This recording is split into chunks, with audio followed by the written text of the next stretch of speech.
For me, I was looking for hope and happiness, and I couldn't see it for many years. In fact, if this side of the table represents my hope, truth encourages me to become all that I can be.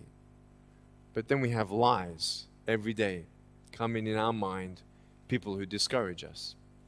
You know the people that you have in your life who, no matter how good of a day you're having, they'll bring you down. Or no matter how bad of a day you're having, they'll bring you even lower. Be thankful for what we do have. The power of that choice was the first thing that I had to overcome and decide for myself, especially in the early years of school. A lot of kids would come up to me and tease me. And I've been speaking at 5 congresses. I've met 7 presidents all around the world. My largest crowd was 110,000. I have 30,000 invitations for me to speak. So wherever I go, I talk about the value of life.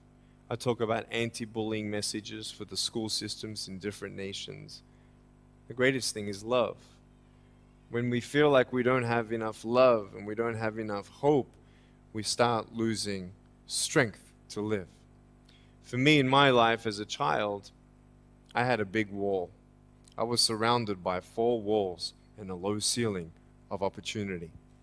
I was set free in so many different ways, and especially surviving from day to day with my parents who loved me, who encouraged me, who told me that I was beautiful the way that I was, and not to worry about what other people said about me.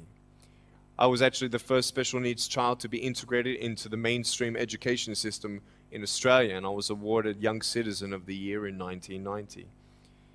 And the world is a hurting place, and the world needs hope, and the world needs love.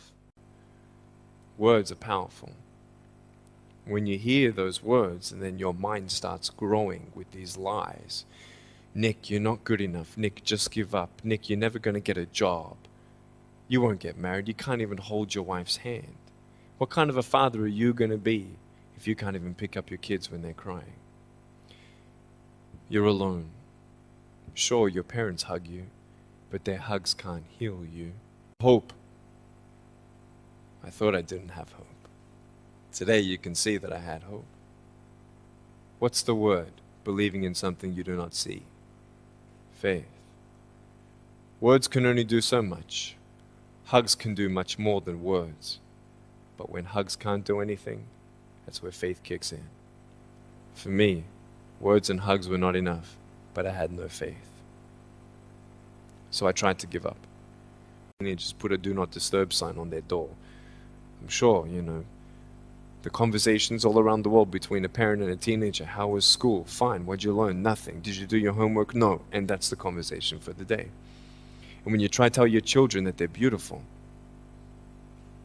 so of course I'm beautiful. I'm your son. I'm your daughter. Of course you're going to say that. But they're right. Every single human being has value, and my value is not determined on how I look or what job I have or where I'm from, where I was born, how much money. All that stuff is nothing.